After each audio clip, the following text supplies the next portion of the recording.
एक बार की बात है, दो दोस्त हीरा और प्रकाश जंगल में खजाने की तलाश में निकल पड़ते हैं और चलते चलते वो दोनों जंगल में भटक जाते हैं।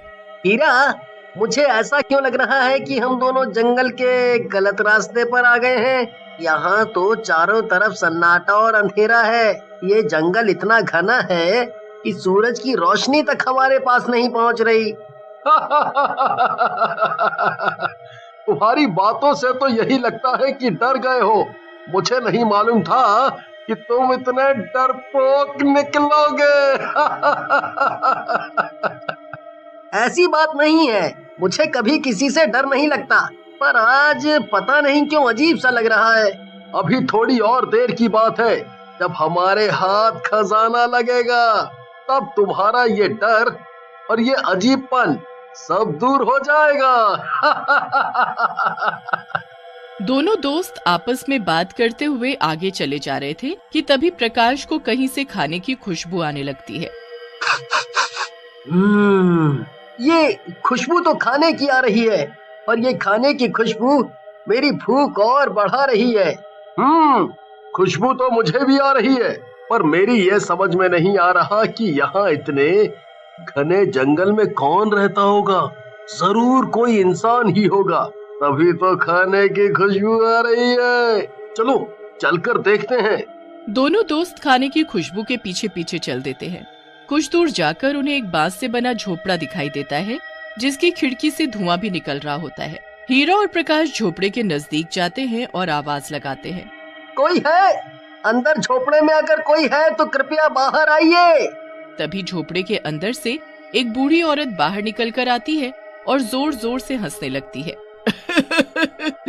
आखिर मेरे खाने की खुशबू तुम्हें मेरे पास खींची लाई।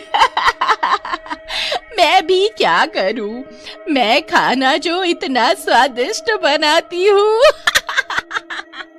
वो सब बाद में, पहले ये बताओ कि तुम इतने घने जंगल में अकेली क्या कर रही हो? तुम्हें डर नहीं लगता यहाँ? नहीं, मुझे डर नहीं लगता, और मैं यहाँ अपने लिए नहीं, तुम जैसे राहगीरों के लिए रहती हूँ। यहाँ जंगल में जो भी आता है खो जाता है। खोने के बाद वो भूखा प्यासा यहीं जंगल में तड़प तड़प कर अपना दम ना तोड़ दे, इसलिए मैं उन सब के लिए यहाँ खाना बनाती हूँ। ये मेरा छोटा सा बांस का ढाबा है। क्या तुम दोनों मेरे ढाबे का खाना खाना पसंद करोगे? मैं खाने के कोई पैसे नहीं लूंगी, जितना मन करे पेट भर कर खाना। बूढ़ी औरत दोनों को अपने बांस से बने ढाबे के अंदर ले जाती है और उनके लिए खाना परोसती है। हीरा और प्रकाश को खाना बहुत स्वादिष्ट लगता है। काकी, आप खाना बहुत स्वादिष्ट बनाती हो। मेरा तो पेट भर गया, पर मन नहीं, इसीलिए मैं तो और खाऊंगा। मैंने इतना स्वादिष्ट खाना पहले कभी नहीं खाया। दोनों दोस्त खाने में व्यस्त थे कि तभी खाते खाते उन दोनों के शरीर में कुछ अजीब सा होने लगता है। ये क्या हो रहा है? मुझे घुटन सी महसूस क्यों हो रही है? तभी बूढ़ी औरत चुड़ैल में बदल जाती है, दिखने में बहुत डरावनी।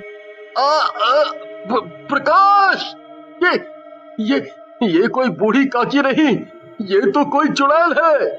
मुझे पैसे नहीं चाहिए, मुझे कुछ और चाहिए। पूछोगे नहीं कि मुझे क्या चाहिए? हाँ, तुम्हें क्या चाहिए बताओ। हमारे पास जो है हम सब तुम्हें दे देंगे। और हाँ, हम इस जंगल में खजाना खोजने आए थे, वो भी हम तुम्हें दे देंगे मिलने पर। खजाना? मेरा ही खजाना मुझे देने चले हो? यहाँ कोई भी आता है मुझसे बचकर नहीं जाता। देखो जरा अपने आप को। तभी दोनों बहुत छोटे हो जाते हैं, बिल्कुल मक्खी के बराबर। ये तुमने हम दोनों का क्या कर दिया? हमें कीड़ा मकोड़ा क्यों बना दिया? मुझसे ज्यादा बहस करने की कोई जरूरत नहीं। ज्यादा बोलोगे तो अपने पैरों से मसल दूंगी तुम्हें। चुड़ैल उन दोनों को एक कांच के कार में बंद कर देती है। उसके बाद वो चुड़ैल फिर से अच्छा खाना बनाने में लग जाती है। मेरा ढाबा है सबसे न्यारा, एक बार जो मेरे हाथ का बना खाना खाए तो खाता ही जाए। हीरा, इस चुड़ैल ने हमें एक तो इतना छोटा कर दिया है, ऊपर से हम दोनों को इस जार में बंद कर दिया। मेरा यहाँ दम घुट रहा है। हम बहुत छोटे हो गए हैं। अगर हम किसी से मदद भी मांगे तो कैसे मांगे? हमारी आवाज जंगल से बाहर तो क्या इस जार के बाहर तक भी नहीं जाएगी। इसीलिए अब हम कुछ नहीं कर सकते। 2 दिन बीत जाने के बाद जंगल में एक पांडु नाम का आदमी खाना बनाने के लिए लकड़ियां लेने आता है। तभी उसकी नजर चुड़ैल के ढाबे पर पड़ती है। जंगल के बीचों बीच ये क्या है? कौन होगा वहाँ? और उसमें से तो धुआं भी निकल रहा है। पांडु, मुझे तो कुछ गड़बड़ सी लग रही है, इसीलिए निकल चल यहाँ से। चुड़ैल पांडु को देख लेती है और पांडु को वो जाने नहीं देती। उसका रास्ता रोककर खड़ी हो जाती है। मेरे ढाबे का खाना खाए बगैर तुम कैसे जा सकते हो? मैंने तुम्हारे लिए बहुत ही स्वादिष्ट खाना बनाया है, चलो अंदर। नहीं, मुझे नहीं खाना, मेरा पेट भरा हुआ है। मैं खाना खाकर ही घर से निकला था। पांडु के न कहने से चुड़ैल बहुत गुस्सा हो जाती है और जबरदस्ती पांडु को खींचती हुई अपने ढाबे में ले जाती है और जबरदस्ती उसे खाना खिलाती है। मेरा पेट भर चुका है। अब जाने दो मुझे, जाने दो। जाओ जाओ, भागो, अगर भाग सकते हो तो भाग जाओ। तभी पांडु बहुत छोटा हो जाता है और भाग नहीं पाता। ये तुमने मेरा क्या हाल बना दिया। अब मैं अपने घर कैसे जाऊंगा? अपने बच्चों से कैसे मिलूंगा? चुड़ैल उसे भी एक जार में बंद करके एक कोने में टांग देती है। तभी ढाबे पर एक बहुत सुंदर सी लड़की आरती आती है और वो चुड़ैल को माँ कहकर पुकारने लगती है। माँ, मैं आ गई। बहुत दिन लगा दिया मेरी बेटी तुमने। तुम्हें पता नहीं कि तुम्हारी माँ को तुम्हारी हर पल कितनी याद आई। आजा मेरी बेटी, अपनी माँ के गले लग जा। माँ, एक बात बोलूं? हाँ मेरी बेटी, बोलो। माँ, ये ढाबा जंगल में नहीं चलेगा, इसे बंद कर दो। वैसे भी यहाँ जंगल में कौन आएगा हमारा खाना खाने? बेटी, तुम्हें नहीं पता कि हमारा ये ढाबा कितना मशहूर हो गया है। हमारे ढाबे पर खाना खाने लोग दूर दूर से आते हैं। तुम देखना, एक दिन ये ढाबा जंगल को एक शहर में बदल देगा। यहाँ चारों तरफ पेड़ पौधे, नहीं, गाड़ियाँ और बड़े बड़े मकान होंगे। ठीक है माँ, अब मुझे खाना खिला दो क्योंकि मुझे बहुत भूख लगी है।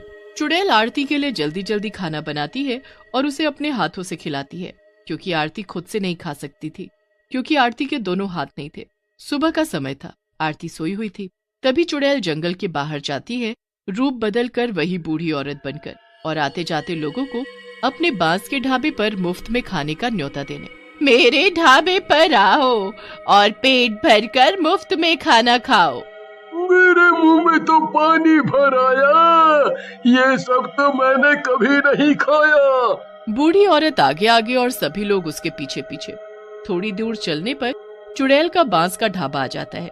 बांस से बने ढाबे को देख सभी चौंक जाते हैं, पर उन सबका ध्यान सिर्फ खाने पर था।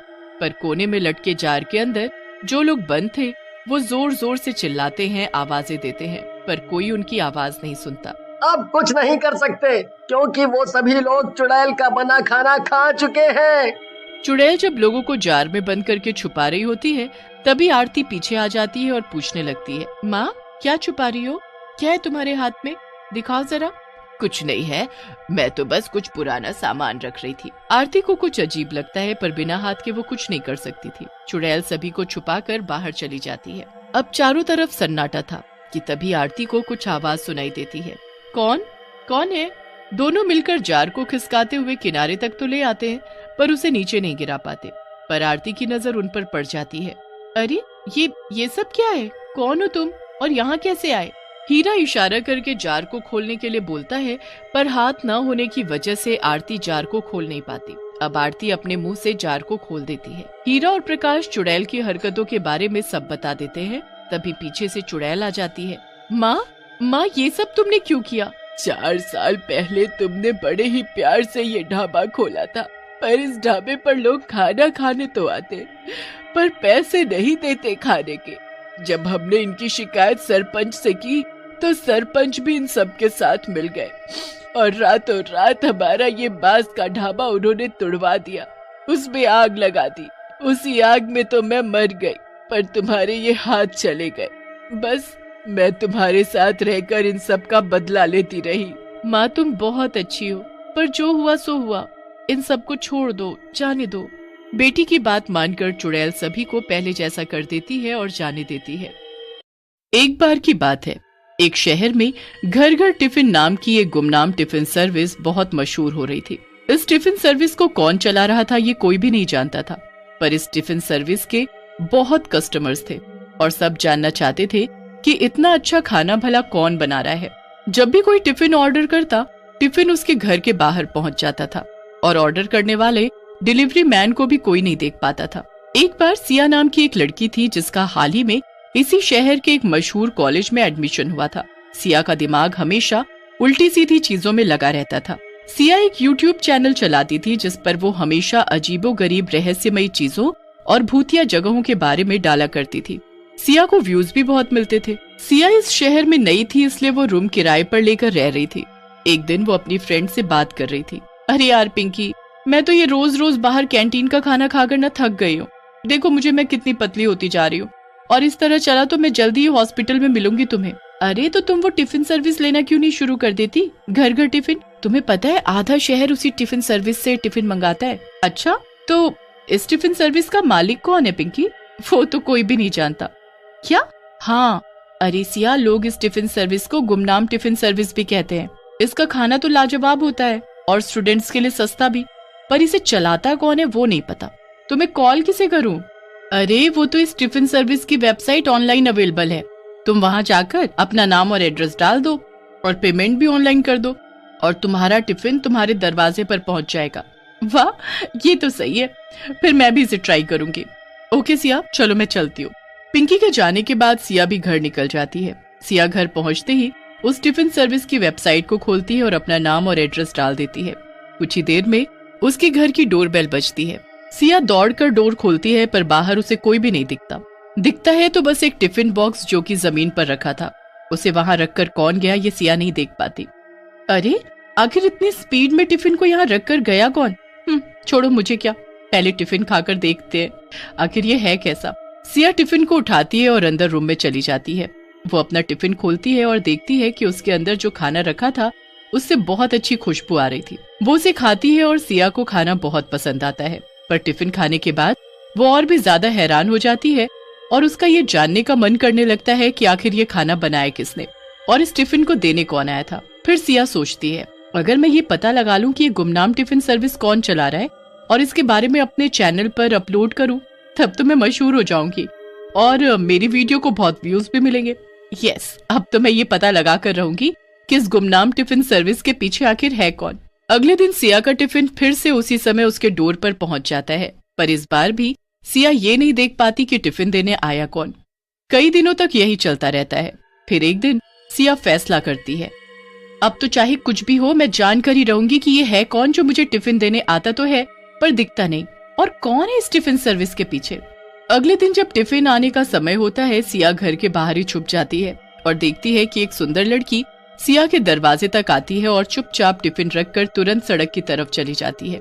सिया उसका पीछा करती है और देखती है कि वो लड़की एक एक्टिवा पर बैठकर कहीं जाने लगती है। सिया भी अपनी स्कूटी उठाती है और जल्दी से उस लड़की के पीछे जाती है। आज तो मैं इस टिफिन वाली का पर्दाफाश करके ही रहूंगी। पर ये जा कहाँ रही है? ये तो एकदम शहर के बाहर की तरफ कहीं जा रही है। वो लड़की अपनी गाड़ी में बैठकर थोड़ी ही देर में शहर के बाहर बने एक खंडहर के पास जाकर रुक जाती है। ये एक बड़ी सी बिल्डिंग थी जो बिल्कुल सुनसान थी। देखकर ये कहना भी मुश्किल था कि यहाँ पानी और बिजली आता होगा। सिया अपनी गाड़ी को थोड़ा पीछे खड़ा कर देती है और छुपकर उस लड़की को देखने लगती है।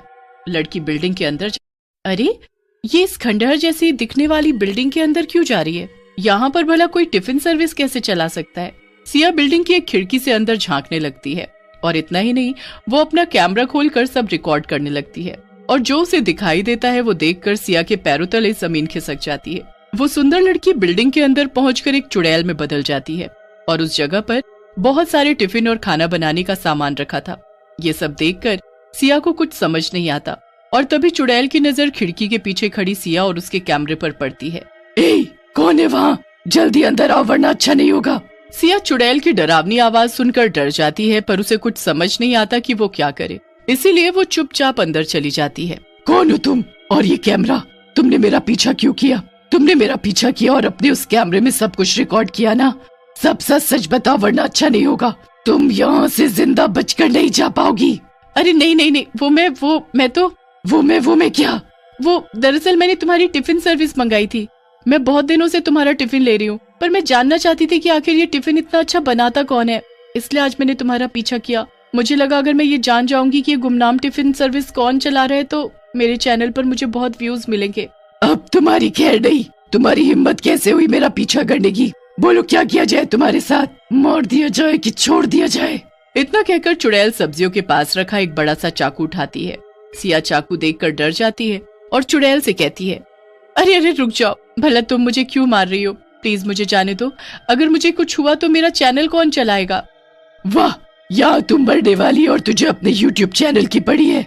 नहीं, अगर तू यहाँ से बाहर चली गई तो सबको पता चल जाएगा कि ये टिफिन सर्विस एक चुड़ैल चला रही है और फिर कोई मुझसे टिफिन नहीं लेगा। तभी उस बिल्डिंग में एक बच्चा आ जाता है। वो बच्चा स्कूल यूनिफॉर्म में था। वो देखता है कि चुड़ैल के हाथ में चाकू था और सिया डरी हुई कोने में खड़ी थी। सिया बच्चे को अंदर आता देखकर उससे कहती है, अरे बच्चे, तुम यहाँ क्या कर रहे हो? जाओ घर जाओ वरना ये चुड़ैल तुम्हें भी मार देगी। बच्चा सिया की बात अनसुना कर देता है और दौड़कर चुड़ैल के गले लग जाता है। सिया ये सब देखकर दंग थी। नहीं मेरे बच्चे, ऐसा कुछ भी नहीं होगा। मैं इसे यहाँ से जाने ही नहीं दूंगी और ये किसी को कुछ बता भी नहीं पाएगी। चिंता मत करो। क्या ये चुड़ैल तुम्हारी माँ? मुझे तो कुछ भी समझ में नहीं आ रहा। हाँ, ये मेरा बेटा है। कुछ सालों पहले मेरी शादी हुई थी, पर मेरा पति मुझे बहुत मारता था। पहले मुझे लगता था कि बच्चा होने के बाद शायद वो मुझे मारना बंद कर दे, पर ऐसा नहीं हुआ। उसने मेरे बच्चे को भी मारना पीटना शुरू कर दिया। वो खुद तो काम करता नहीं था और जब मैं काम करने की बात करती तो वो मुझे भी पीट देता। इसलिए मैंने फैसला लिया कि मैं उसे डिवोर्स दे दूंगी। किसी तरह परिवार वालों की मदद से मैंने उसे डिवोर्स दे दिया और अपनी एक टिफिन सर्विस शुरू की। पर मैं काम कर रही हूँ और खुश हूँ ये जानकर जैसे उसका सुख चैन चला गया। उसने गुस्से में आकर मुझे और मेरे परिवार को मार डाला। मेरा बेटा उस वक्त स्कूल में था इसलिए बच गया और मैं चुड़ैल बन गई। अपने बेटे की चिंता की वजह से मैं इसे अपने साथ इस खंडहर में ले आई। यहाँ मेरा पति मेरे बच्चे को नहीं ढूंढ सकता था और मैं इसे अच्छे से पढ़ाना लिखाना चाहती थी और उसके लिए मुझे पैसे चाहिए थे। इसलिए मैंने ये टिफिन फिर से शुरू किया। अगर सबको पता चल गया कि मैं चुड़ैल हूँ तो कोई मुझसे टिफिन नहीं लेगा और फिर मेरा बच्चा अनपढ़ रह जाएगा और भूख से मर जाएगा। मैं सब समझ गई। तुम चिंता मत करो चुड़ैल, मैं इस सब के बारे में किसी को नहीं बताऊंगी और तुम अपनी टिफिन सर्विस ऐसे चला सकती हो जैसे तुम अब तक चला रही थी। मुझे माफ कर दो, मैं वो वीडियो डिलीट कर दूंगी, प्रॉमिस। ठीक है, तुम जा सकती हो, पर अगर तुमने वो वीडियो कहीं डाली या किसी को इस बारे में बताया तो। नहीं नहीं, मैं ऐसा कुछ नहीं करूंगी और उम्मीद है कि मेरा टिफिन मुझे टाइम से मिल जाएगा। दोनों हंसते हैं और सब ठीक हो जाता है। इसी तरह गुमनाम टिफिन सर्विस हमेशा के लिए गुमनाम ही रहती है।